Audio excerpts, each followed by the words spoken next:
तो कहानी की शुरुआत में माथियो और उसके इकलौते बेटे विल को देखते हैं, जो अपने कार से कहीं पर जा रहे थे लेकिन जल्दी सिटी के ट्रैफिक में फंस चुके थे। विल यहाँ पर अपने डॉग थियो को साथ ले आया था और वो उसके साथ मस्ती कर चिप्स खिलाने लग जाता है। अब अपने बेटे की इस हरकत पर माथियो गुस्सा होकर उसे डांटने लग जाता है, क्योंकि विल थियो को लगातार चिप्स खिलाते ही जा रहा था, रुक ही नहीं रहा होता है। हालांकि विल अपने पिता माथियो की बातों को अनसुना कर देता है, जिस पर माथियो कहता है गैर जिम्मेदारी वाली हरकतों से हम हॉस्पिटल पहुंचने में इतना लेट हुए हैं। यहाँ पर हमें पता चलता है कि विल की माँ, जिनका नाम सैंड्रा होता है, हॉस्पिटल में एडमिट थी क्योंकि उनकी तबीयत ठीक नहीं थी, इसलिए उनसे मिलने ये दोनों हॉस्पिटल की तरफ जा रहे थे। लेकिन इसी दौरान विल माथियो के गुस्से से परेशान होकर कार से उतरकर अकेले ही जाने लगता है, जिस पर माथियो माफी मांगकर अपने बेटे को रोकने की कोशिश करने लग जाता है। तभी कुछ अजीब होता है, उन्हें एम्बुलेंस से कुछ डरावनी अजीब सी आवाजें सुनाई देने लगी, मानो कोई राक्षस उसके अंदर मौजूद है। वो कुछ समझ पाते उससे पहले एक डरावना म्यूटेंट गेट तोड़कर बाहर उनके सामने आ गया, जिसे देख बाकी लोग भी डर गए और अपनी कार की खिड़की दरवाजे लॉक कर लिया। उसकी अपीयरेंस से ऐसा मालूम पड़ रहा था जैसे वो आधा पक्षी और आधा इंसान है। अब उसे काबू में करने के लिए एम्बुलेंस के 2 स्टाफ आकर उसे पकड़ते तो हैं, लेकिन वो म्यूटेंट उन्हें बुरी तरह पीट कर भाग जाता है। फिर माथियो और विल भी जल्दी से हॉस्पिटल पहुंच जाते हैं। अब विल के बगल में एक छोटा बच्चा होता है, जिसके मुंह से टेंटिकल्स निकल रहे थे, मानो उसका मुंह छिपकली का हो, लेकिन विल उससे नहीं डरता, वहीं पर बैठा रहता है। दरअसल पूरी दुनिया में एक खतरनाक वायरस फैला हुआ है, जिसकी चपेट में आने वाला शख्स इन्फेक्टेड होकर अजीब से जानवर में बदलकर म्यूटेंट बन जाता है। साथ ही यहाँ की गवर्नमेंट में बैठे ऑफिशियल्स इन म्यूटेंट्स को पकड़कर उन पर रिसर्च और टेस्ट करवा रहे थे, ताकि इस वायरस का तोड़ मिल सके, जिससे सब पहले जैसे नॉर्मल हो जाए। फिर डॉक्टर कहते हैं कि सैंड्रा की हालत में काफी सुधार है, लेकिन पूरी तरह ठीक नहीं हुई है, इसलिए हम उसे दूसरे शहर में भेज रहे हैं ताकि सैंड्रा को एक्सपर्ट डॉक्टर्स ट्रीट कर सकें। ये सुन माथियो और विल दुखी हो जाते हैं और एक कर सैंड्रा से मिलते हैं। यहाँ पर हमें पता चलता है कि सैंड्रा की बीमारी का कारण भी यही वायरस है। वो भी इन्फेक्टेड होकर जानवर बन चुकी है, उसके चेहरे पर जानवर की तरह बाल उग रहे हैं। अब सैंड्रा जिस नए शहर में कुछ दिनों बाद शिफ्ट होने वाली थी, उसी शहर के हॉस्पिटल के पास माथियो एक घर रेंट पर लेकर विल के साथ रहना शुरू कर देता है और पास के एक रेस्टोरेंट में शेफ की नौकरी करने लगता है। वही माथियो विल का एडमिशन इस शहर के स्कूल में करवा देता है। क्लास पहुंचकर टीचर और बाकी क्लासमेट्स को अपना इंट्रोडक्शन देने लगता है। इसी दौरान क्लास में नीना नाम की लड़की उसके पेरेंट्स के बारे में सवाल करती है, जिस पर विल बताता है कि उसके पिता यहाँ पास के ही रेस्टोरेंट में शेफ की नौकरी करते हैं। वही माँ की एक्सीडेंट में मौत हो गई है। विल अपनी माँ और उनकी बीमारी के बारे में किसी को भी पता नहीं लगने देना चाहता था, इसलिए झूठ बोल देता है। इसके बाद नीना और भी सवाल पे सवाल करती है, जैसे वो कहाँ रहता है, उसके चेहरे पर निशान कैसे लगे हैं, वगैरह वगैरह। तब क्लास के बाकी बच्चे नीना के बेवकूफियों वाले सवाल पर खूब हंसते हैं, उसका मजाक बनाते हैं। खैर नीना बताती है कि उससे ADHD नाम की बीमारी है, यानी उसे सही गलत में फर्क समझ नहीं आता। उसे सब कुछ जानने का बहुत मन करता है, इसलिए कई सवाल पूछती हूँ, और इसीलिए विल तुम मेरी बातों को बुरा मत मानना। जिस पर विल मुस्कुराता है, क्योंकि उसे कहीं ना कहीं नीना की बेवकूफियां पसंद आ गई थी। स्कूल ओवर होने के बाद विल रेस्टोरेंट पहुंचता है, जहाँ उसके पिता शेफ की नौकरी कर रहे थे। वही माथियो उस रेस्टोरेंट के मालिक से विल को मिलवाता है, जो कि कपल जैक और नाइमा है। वो इस शहर की खूबसूरती के बारे में बातें कर ही रहे थे कि तभी वहाँ तेज हवाएं चलने लगी, जिस कारण रेस्टोरेंट को जल्दी से बंद करना पड़ा। आज रात के समय तूफान और बारिश हुई, जिस कारण उनके घर और पूरे शहर की लाइट्स चली गई। माथियो लाइट्स को ठीक करने लगा कि तभी विल को बाहर एक डरावना म्यूटेंट नजर आता है, लेकिन अगले ही पल लाइट्स आ गई और वो म्यूटेंट गायब हो गया। सुबह हम देखते हैं कि चारों तरफ के पेड़ पौधे सामान बिखरा हुआ है। माथियो और विल घर के बाहर बिखरा हुआ सामान सही कर रहे थे कि तभी माथियो के शहर के पुलिस चीफ का फोन आता है। चीफ कहता है कि जिस बस से आपकी सैंड्रा को लाया जा रहा था, कल रात आए तूफान के कारण उस बस का एक्सीडेंट हो गया है, जिससे वो बस तालाब में डूब चुकी है। दुखी होकर विल के साथ माथियो तालाब वाली जगह पहुंचकर सैंड्रा को इधर उधर ढूंढने लग जाता है, उसे पुकारने लगता है। तब पुलिस उसे पकड़कर संभालती और जानकारी देती है कि ये बस बहुत सारे इन्फेक्टेड लोगों से भरी हुई थी, जिसमें कुछ की तो मौत हो गई तालाब में डूबकर, लेकिन कुछ जिंदा है जो जंगल में भाग निकले हैं। यहाँ क्लोई नाम की पुलिस ऑफिसर माथियो को दिलासा देकर बोलती है कि खुद को संभालो, उसने एक सर्चिंग टीम बना दी है जो उन भागे हुए इन्फेक्टेड लोगों की तलाश कर रही है।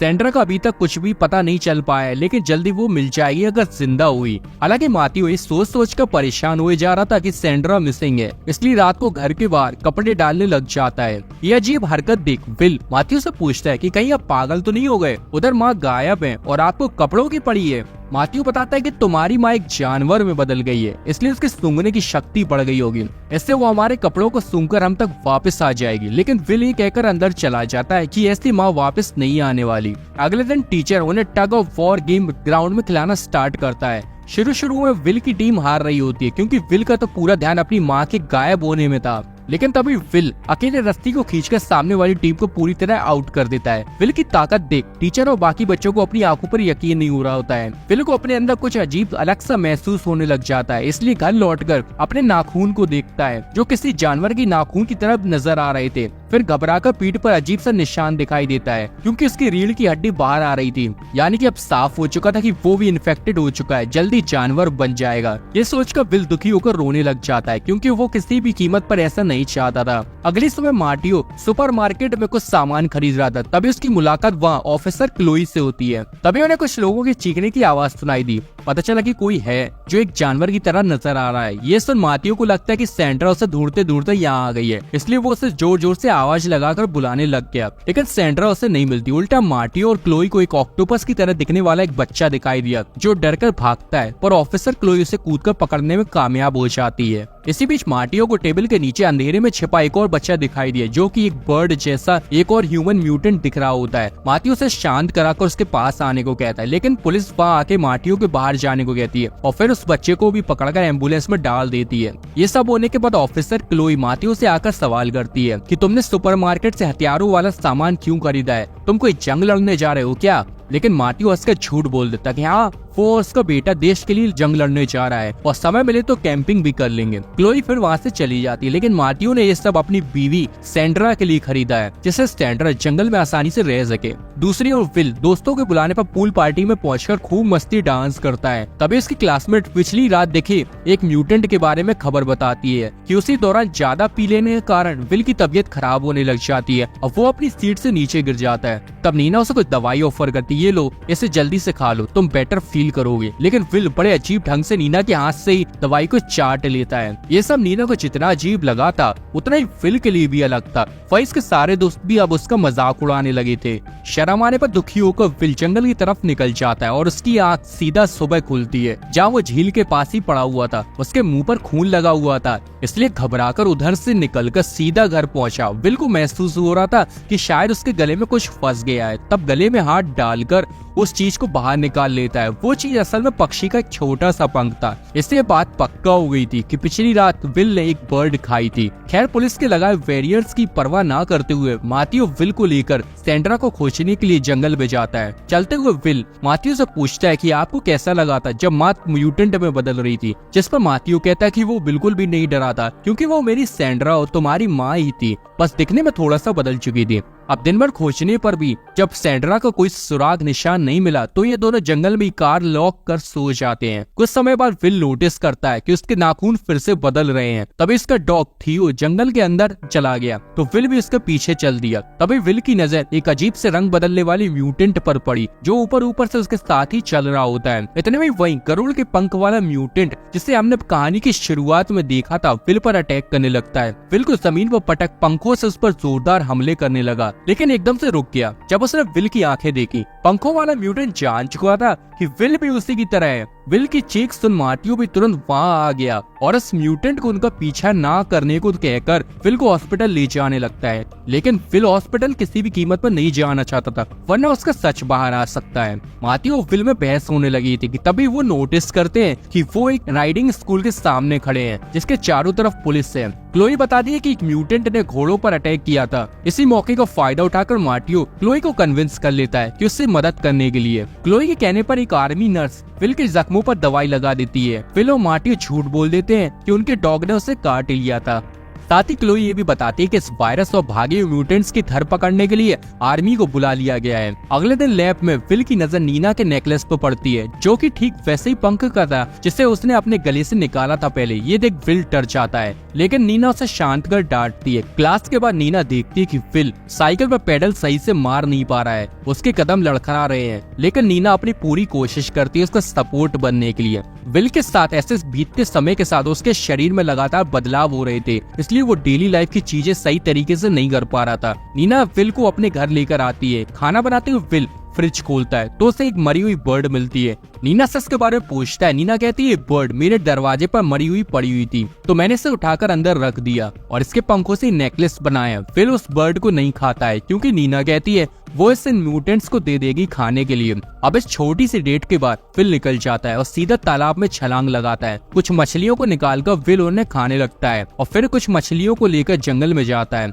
जहाँ वही पंखों वाला म्यूटेंट लुढ़कता हुआ विल की तरफ आता है, लेकिन इससे पहले विल पर हमला करता वो उसके सामने कुछ मछलियां रखकर कहता है मेरा नाम फिल है। तब सामने से ये बर्डमैन कहता है कि वो उसे फिक्स बुला सकता है क्योंकि उसे अपना रियल नाम याद ही नहीं है। उसके शरीर पर लगी चोटों से विल ने हिसाब लगाया कि उसे दूसरी जगह पर ले जाना चाहिए जहाँ वो अपनी उड़ने की प्रैक्टिस अच्छे से कर सके और इसलिए वो उसे तालाब के पास ले गया। सभी टहनियों को हटाने के बाद फिक्स वहाँ प्रैक्टिस करने के लिए तैयार हो गया। उसी शाम वापस घर जाते हुए उसे साइकिल चलाने में काफी दिक्कत आ रही थी और इसलिए उसने साइकिल को वहीं छोड़ने का फैसला किया, जिसके बाद उसने अपने पिता को चोरी होने की झूठी कहानी सुना दी। अगले दिन रेस्टोरेंट में काम करती हुई मार्टियो कचरा फेंकने बैकयार्ड में गया जहाँ अचानक से एक म्यूटेंट ने मार्टियो पर हमला कर दिया, पर तभी उसने देखा कि इसे तो चेन से बांध कर रखा है इसलिए ये गुस्से में है तो मार्टियो से प्यार से शांत करने लगता है। तभी से अचानक से एक और म्यूटेंट के भागने की आवाज सुनाई। तभी रेस्टोरेंट की लेडी ओनर नाइमा आती है और उस म्यूटेंट को शांत कर मार्टियो को कहती है कि उसकी बहन है और उसने पुलिस से बचाने के लिए उसे यहाँ पर छिपाकर बांध कर रखा है, पर वो म्यूटेंट चेन तोड़कर वहाँ से भाग गया। उसे देखकर रेस्टोरेंट में मौजूद सभी लोगों में अफरा तफरी मच गई। मार्टियो को लग रहा था कि वो दूसरा म्यूटेंट कोई और नहीं बल्कि सैंड्रा ही थी, इसलिए वो इसका पीछा करते हुए जंगल की तरफ भागा जहाँ उसकी मुलाकात एक बार फिर से अपनी पत्नी से हुई जो अब पूरी तरह से भालू बन चुकी थी। अगले दिन स्कूल के बाद फिल एक बार फिर से फिक्स से मिलने पहुंचा जहाँ उसने उसकी कुछ चोटों पर मरहम पट्टी भी की और उसी शाम मार्टियो फिर से ऑफिसर क्लोई के साथ सैंड्रा को ढूंढने के लिए जंगल में गया। उन्हें सैंड्रा का तो कोई सुराग नहीं मिला, पर जंगल में घूमते वक्त उनकी नजर फिल की साइकिल पर पड़ी जो फिल के मुताबिक चोरी हो गई थी। घर वापस आने के बाद मार्टियो ने ध्यान दिया वॉश बेसिन की नाली बंद हो गई थी। जब उसने उसे खोलकर देखा तो कई सारे बाल और नाखून मिले, जिसे देखते ही वो समझ गया कि विल के साथ कुछ तो गड़बड़ चल रही है। विल के घर वापस आने पर मार्टियो ने उसके सामने साइकिल और नाखून रख दिए, जिस पर विल ने कोई भी जवाब देने से इनकार कर दिया, जिसके बाद मार्टियो ने उसे तब तक घर से बाहर रखने का फैसला किया जब तक वो सारा सच ना बता दे। अपने पिता की शर्त देखकर फिल ने भागने की कोशिश की, पर मार्टियो ने उसे तुरंत ही पकड़ लिया। कहता है कि मैं तुम्हारा बाप हूँ, मुझे पूरा हक है अपने बेटे की हालत जानने का, बताओ मुझे क्या हुआ है। तब विल जोर जोर से रोते हुए सच कह देता है कि अब वो भी म्यूटेंट में बदल रहा है, वो भी इन्फेक्टेड हो गया है। अगली सुबह विल सीधा प्लेट से ही खाना खा रहा था। मार्टियो ने भी उसे कुछ नहीं कहा, साथ ही उसने विल को सैंड्रा की कुछ दवाई भी दी, इन्हें वो अपनी क्लास के दौरान इस्तेमाल कर सकता था। विल के शरीर की जांच करने के बाद विल को हर रोज अपने नाखून काटने को कहा, साथ ही स्कूल जाते हुए अपने कानों में रुई भरने को कहा ताकि उसे दूर की आवाजें थोड़ी धीरे सुनाई दे। अगले दिन विल जब फिक्स से मिलने गया तो उसे पता चला कि फिक्स अब चिड़िया की यही आवाज निकाल सकता है और वो अपनी बोलने की ताकत खो बैठा है। अपने दोस्त की हालत देखकर विल ने उसे गले लगा लिया, जिसके बाद फिक्स ने उसे उड़कर भी दिखाया। फिर विल एक फेस्टिवल के मेले में पहुंचता है जहाँ मार्टियो भी अपनी दुकान लगाया हुआ था। विल को इधर देख मार्टियो गुस्सा करने लगा कि उसे छुप कर रहना चाहिए, वो यहाँ पर क्यों आया है, और उसे नाखून को देखकर उसे काटने को कहने लगा, लेकिन विल ऐसा नहीं करता। इसी वजह से उन दोनों के बीच में बहस शुरू हो गई जो जल्दी हाथापाई में बदल गई, जिसमें विल ने अपने पिता के कंधे पर काट लिया। वहाँ से गुस्से में निकलने के बाद उसकी मुलाकात नीना से हुई, जिसने उसे कॉर्नफील्ड के खेतों में वॉक पर चलने का सुझाव दिया। विल ने उसकी बात मान ली। इस दौरान वो एक दूसरे के काफी करीब भी आ गए। विल बाथरूम जाता है कि तभी उसका क्लासमेट ओटिस उसे घेर लेता है, क्योंकि उसने विल और नीना को एक साथ देख लिया था। उसे पता चल चुका था कि विल भी एक म्यूटेंट है, इसलिए एक खास डिवाइस से हाई फ्रीक्वेंसी वाली आवाज को बजाने लगता है जिससे सिर्फ जानवर ही सुन सकते थे। इससे विल के कानों को तकलीफ होने लग जाती है तो वो ओटिस पर अटैक कर उसका चेहरा खराब कर देता है। फिर कॉर्नफील्ड के अंदर भाग जाता है। वही ओटिस अलार्म बजाकर सबको बताता है कि उनके बीच एक म्यूटेंट मौजूद है, वो विल ही है। देखो उसने मेरे चेहरे का क्या कर दिया। और ये खबर फैलते ही लोग अपने हथियार लेकर विल को ढूंढने लग गए, जो उस वक्त डर के मारे खेतों में छुपा हुआ था। तभी कुत्ते ने उसे देख लिया। जैसे ही विल ने उसे भगाया तो लोगों ने उस कुत्ते की तरफ गोलियां चला दी, और जैसे ही वे लोग विल की तरफ गोलियां चलाने वाले थे तभी फिक्स ने आकर एक आदमी को उठाकर अपने पंजों से मार दिया, जिसके बाद फिक्स विल को डायरेक्शन देने लगा ताकि विल जल्दी से जंगल में पहुंचकर गायब हो जाए। पुलिस की गाड़ी अभी भी विल के पीछे लगी हुई थी, जिन्हें रोकने के लिए विल ने तालाब को पार करने का सोचा। गाड़ी आगे नहीं जा सकी, इसलिए गुस्से में पुलिस वाले अंधाधुंध गोलियां चलाने लगे, जिसमें गोली फिक्स को लग जाती है और वो सीधा आकर जमीन पर गिरता है। विल उसके पास आता है, लेकिन बेचारा फिक्स उसकी आंखों के सामने मारा जाता है, जिसे देख विल उसके लिए बहुत रोता है। उधर मार्टियो बाकी लोगों को फिक्स की बॉडी मिलती है, लेकिन विल का कोई भी नामो निशान नहीं था। मार्टियो को अपने बेटे की चिंता सता रही थी। अगले दिन विल जंगल में रुका, पेड़ों पर लगे फलों को खाया, लेकिन शाम को जबरदस्त तूफान आने से एक गुफा में छिप गया। तभी उसकी नजर उसकी तरफ बढ़ रहे एक बड़े से भालू पर पड़ी, पर करीब आते ही विल जान गया कि उसकी माँ सैंड्रा ही है, जिसने बड़े प्यार से उसके साथ अपना सर लगाया और साथ चलने को कहा। कुछ देर बाद वे जंगल में एक खास छिपी हुई जगह पर पहुंचे, जहाँ एक साथ सारे म्यूटेंट्स रह रहे होते हैं। तभी आर्मी अचानक से वहां आ गई और उन्हें कैद कर लेती है। उसी खास आवाज निकालने वाले डिवाइस की मदद से ये लोग विल को भी पकड़ते हैं, लेकिन एक नॉर्मल इंसान के रूप में, क्योंकि उन्हें लग रहा था कि वो शायद गलती से यहाँ आ गया होगा। कुछ वक्त बाद मार्टियो ने गवाही दी कि विल नशे की हालत में वहां पहुंच गया था, वो एक नादान बच्चा है। पुलिस वाले ने जमानत के लिए विल के साइन मांगे, पर जैसे ही साइन करने के लिए विल आगे बढ़ा तो वो पेन को ही ठीक से पकड़ नहीं पा रहा था। फिर जमानत के कागज को गलती से फाड़ देता है। तब पुलिस वाला उसे एक नया कागज देकर दोबारा साइन करने को कहने लगा। तब विल ऑफिसर पर गुस्से में गुर्राने लगता है। कुछ गड़बड़ होती उससे पहले मार्टियो एक पंच मार के पुलिस वाले को बेहोश कर देता है, ताकि वो बाकी पुलिस वालों को अलार्म बजाकर सब बता ना दे। फिर मार्टियो खुद ही डॉक्यूमेंट को साइन कर रिसेप्शनिस्ट को जल्दी से दिखाकर विल को लेकर यहाँ से भाग निकलता है। मार्टियो डिसाइड करता है कि वो अब इस शहर को छोड़ रहे हैं, लेकिन उनका पीछा पुलिस की गाड़ियां करने लगती हैं। तब विल मार्टियो से कहता है कि वो कहीं और नहीं जाना चाहता है, वो जंगल में ही रहना चाहता है अपनी माँ के साथ, क्योंकि वो वही है और मैं उनसे मिला था। अगर मैं और यहाँ पर रहा तो आपको भी मुसीबत में डाल रहा हूँ, पुलिस आपको भी परेशान करेगी। अपने बेटे की बातें सुनकर मार्टियो समझ गया कि उसे विल को जाने देना होगा, क्योंकि इसकी दुनिया नहीं रही है। तुरंत गाड़ी को जबरदस्त तेज रफ्तार में जंगल की ओर ले गया। आखिर में मार्टियो अपने बेटे के लिए खुश होता है। वही विल खुशी से भेड़िए की तरह जंगल में तेजी से भाग रहा होता है, जैसे अब वो आजाद हो गया है। और इसी के साथ ये कहानी यहीं पर खत्म हो जाती है।